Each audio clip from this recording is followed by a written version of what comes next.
छोरत ग्रंथि जानी खगराया। विघ्न अनेक करे तप माया। रिद्धि सिद्धि परई बहुबाई। बुद्धि ही लोभ दिखावही आई। माया अनेक विघ्न करती है। रिद्धियाँ प्रदान करती है। यहाँ तक कि सिद्ध बना देती है। ऐसी अवस्था वाला साधक बगल से निकल कर जाए, मन शांत रोगी भी जी उठेगा। वह भले ठीक हो जाए, किंतु साधक उसे अपनी देन मान बैठे तो नष्ट हो जाएगा।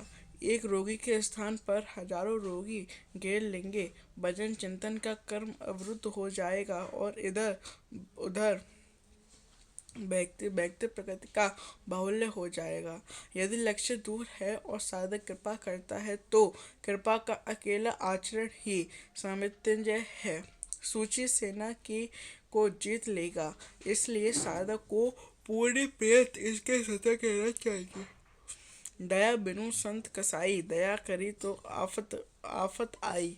लेकिन अधूरी अवस्था में यह विजातीय प्रवृत्ति का दूरदर्श योद्धा है। इसी प्रकार आस्ति रूपी अश्वत्थामा सृष्टि में कहीं भी वस्तुओं में लगाव ही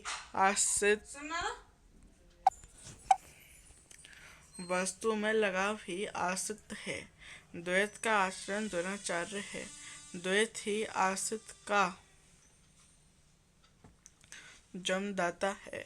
शस्त्र हाथ में रहते आचार्य द्रोण की मृत्यु नहीं हो सकती थी। वह अजेय थे।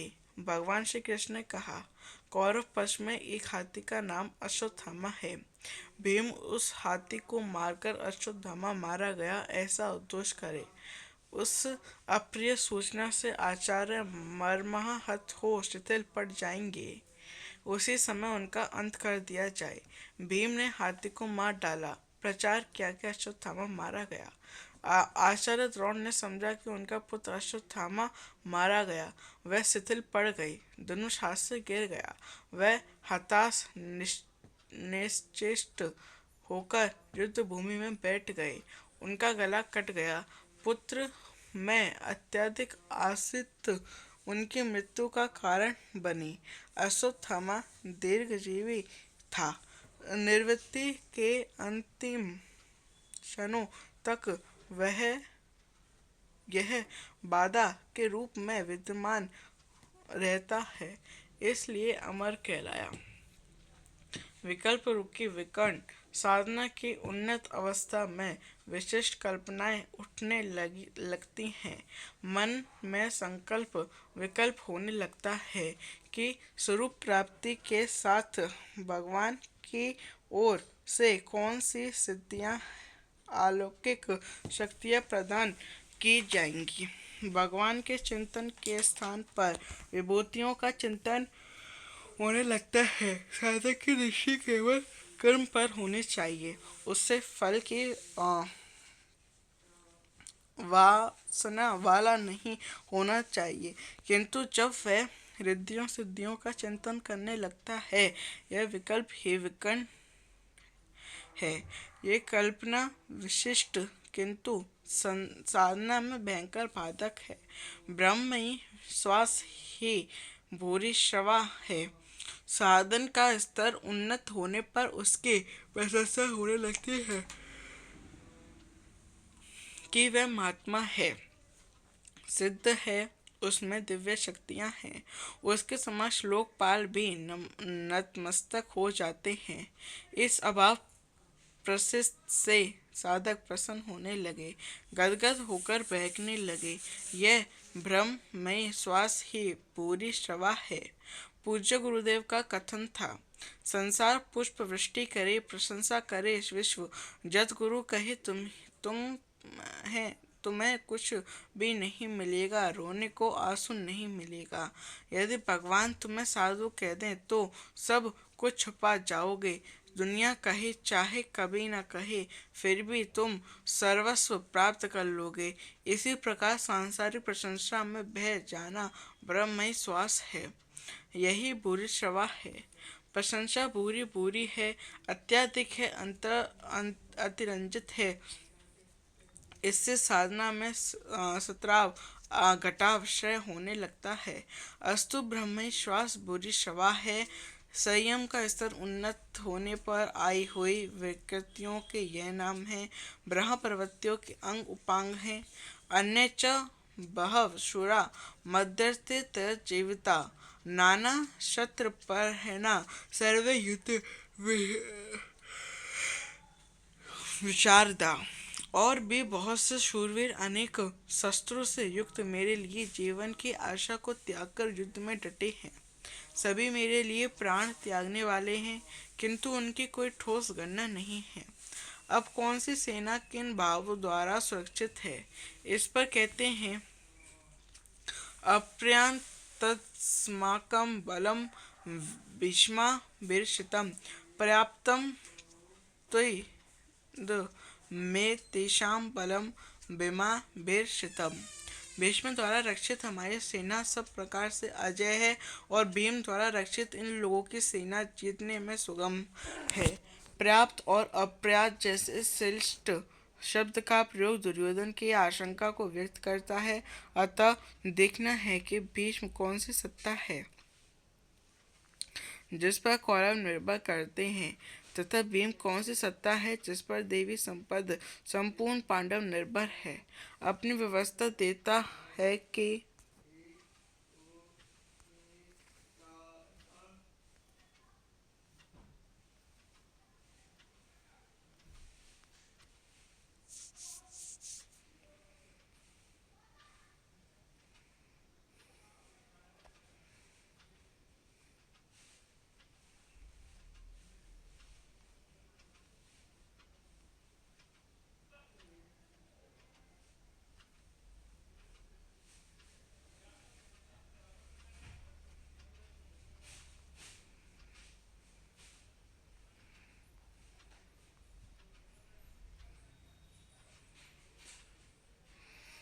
उनके वाणी की छाप जिनके चित्त पर पड़ जाती है, उनकी बुद्धि नष्ट हो जाती है। अतः निश्चयात्मक क्रिया एक ही है, लेकिन यह नहीं बताया कि क्रिया कौन सी है। 47वें श्लोक में उन्होंने कहा,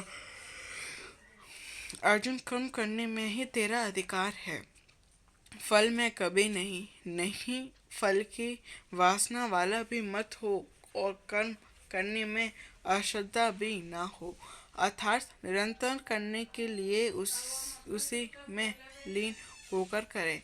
किंतु यह नहीं बताया कि वह कर्म क्या है। प्राय इस श्लोक का उदाहरण देकर लोग कहते हैं कि कुछ भी करो, केवल फल की कामना मत करो। हो गया निष्काम कर्मयोग, किंतु अभी तक श्री कृष्ण ने बताया ही नहीं कि वह कर्म है कौन सा जिसे करें। यहाँ पर केवल कर्म की विशेषता पर प्रकाश डाला कि कर्म देता क्या है और कर्म करते समय बरती जाने वाली सावधानियाँ क्या हैं। प्रश्न ज्यों का त्यों बना हुआ है, जिसे योगेश्वर आगे अध्याय 3-4 में स्पष्ट करेंगे। पुनः इसी पर बल देते हैं, योगस्थः कुरु कर्माणि संग व्यक्त्वा दंच सिद्ध सिद्ध्यो समो भूत्वा समत्वं योग उच्यते। धनंजय आसक्त और संग दोष का को त्याग कर सिद्धि और असिद्धि में समान भाव रखकर योग में स्थित होकर कर्म कर। कौन सा कर्म? निष्काम कर्म कर। सम तम योग उच्चते, यह संवत भाव ही योग कहलाता है। विषमता जिसमें न हो ऐसा भाव संवत्व कहलाता है। रिद्धियाँ सिद्धियाँ विषम बनाती हैं, आश्रित हमें विषम बनाती है। फल की इच्छा विषमता पैदा करती है, इसलिए फल ही वासना ना हो, फिर भी कर्म करने में अश्रद्धा ना हो। देखी सुनी सभी वस्तुओं में आसक्त का त्याग करके प्राप्ति और अप्राप्ति के विषय में न सोचकर केवल योग में स्थित रहते हुए कर्म कर। योग से चित्त चलायमान ना हो। योग एक पराकाष्ठा की स्थिति है और एक प्रारंभ की स्थिति भी होती है। प्रारंभ में ही हमारी दृष्टि लक्ष्य पर ही रहनी चाहिए, अतः योग पर दृष्टि रखते हुए कर्म का आचरण करना चाहिए। संवत भाव अर्थात सिद्धि और असिद्धि में संभाव ही योग कहलाता है, जिसको सिद्धि और असिद्धि विचलित नहीं कर पाती, विषमता जिसमें पैदा नहीं होती, ऐसा भाव होने के कारण यह संवत्व योग कहलाता है। यह इष्ट से संवत्व दिलाता है, इसलिए इसे संवत्व कहते हैं। कामनाओं का सर्वथा त्याग है, इसलिए इसे निष्काम कर्मयोग कहते हैं। कर्म करना है, इसलिए इसे कर्म कहते हैं। परमात्मा से मेल कराता है, इसलिए इसका नाम योग अर्थात मेल है।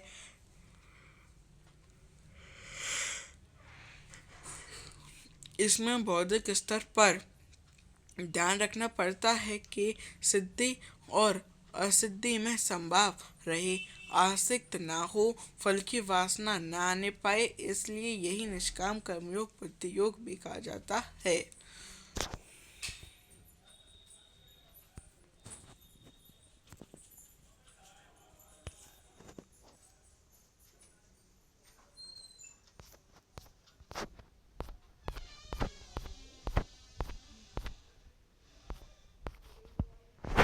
दूरेन हावन कर्म बुद्धा योगेन दुच बुद्धो शरण मिन वैष्कृपान फल हेतव।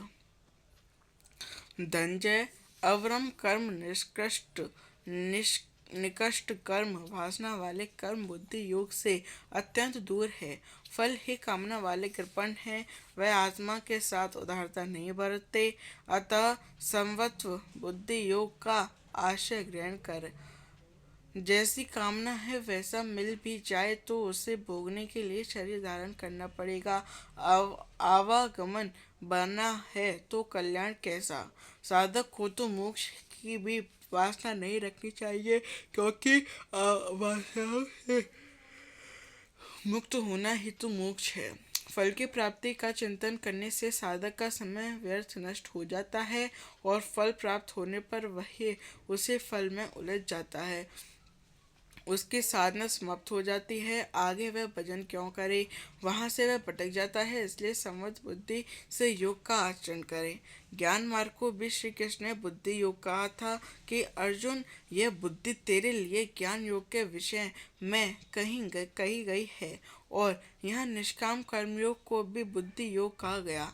वस्तुतः दोनों में बुद्धि का दृष्टिकोण का ही अंतर है, उसमें लाभ हानि का रिकॉर्ड रखकर उसे जांच कर चलना पड़ता है, इसमें बौद्धिक स्तर पर संवत बनाए रखना पड़ता है, इसलिए इसे संवत बुद्धि योग भी कहा जाता है।